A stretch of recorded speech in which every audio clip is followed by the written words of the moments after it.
Merhaba arkadaşlar. Bugün sizlerle farklı bir pratik bilgiyle beraberiz. 20 yıllık musluğumuzu dün değiştirmiştik. Çevirmeli musluk. Zorla bu musluğu da bana aldırdılar evdekiler. Dün değiştirdim ama su kaçağı var mı diye şu arkadaki ayna diye tabir edilen kısma bir karton parçası koymuştum.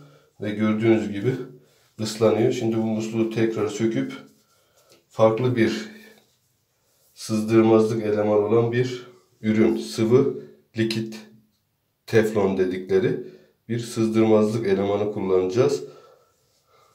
15 miligram 15-20 lira fiyatı değerinde. Üzerinde fazla bir kullanıcı talimatı yok. Sadece dışarı sızan kısım kurumaz diye bir ifade var ama ne kadar kurutacağız bilmiyorum. Şimdi musluğumuzu sökelim. Ana vanamızı kapatmıştık. İçindeki var olan suyu boşaltalım. Hatta diğer tarafı da açıp hızlı bir şekilde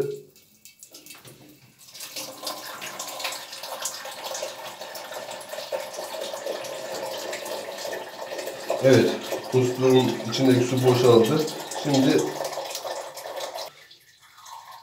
musluğu fazla sıkmamıştık çünkü bu sıvıdan az kullandım sanırım. O yüzden çok az miktarda su kaçırıyor. Rahatlıkla elimizle sökebiliyoruz anahtara gerek kalmadan. Aynı zamanda teflon da kullanmıştım. Herhalde ikisi bir arada kullanılmaması gerekiyor. Eğer bu su kaçağını bu kartonla test etmeseydik arkadaşlar, aradan fayansın arkasına, oradan da dış duvara doğru suyu verecekti sanırım. Orada da bir nemlenme oluşacaktı. Şu şekilde eskilerini temizleyelim. Teflon bant kullanmadan sadece bu sıvı teflonu kullanacağız. Evet, üzerindeki kalıntıları temizledik. Bir de peçeteyle içindeki suyu da temizleyelim. Evet, likitimizi alıyoruz. Şu şekilde bir emniyet bandı var aşağı doğru. Arkadaşlar 15 miligram yazıyor ama kutusu büyük. İçinde fazla miktarda yok.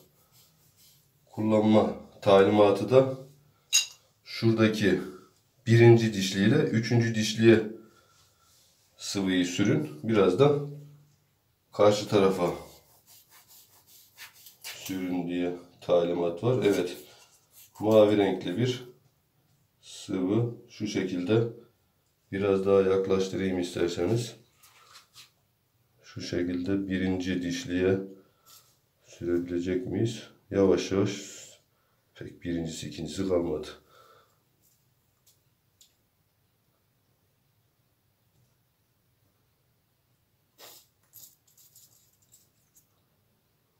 Evet.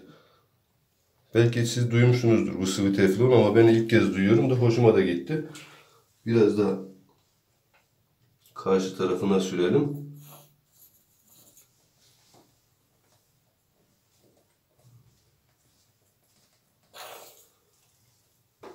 Evet, şimdi hiçbir anahtar gerekmeden, ayrıca bir başka aparatta gerekmeden musluğumuzu elimizle sıkacağız.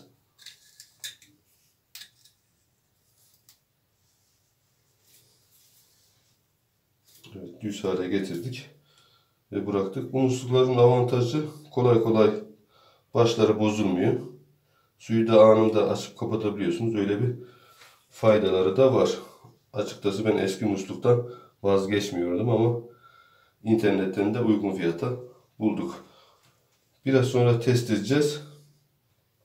Ana vanayı da açtık. Görünür şekilde su kaçağı yok ama yine arka planda kaçak olabilir mi? Bunun en güzel testi yine tuvalet kağıdından bir parça alıp aynanın arkasına doğru itmek olacak. İtebildiğimiz kadar ittik. Şimdi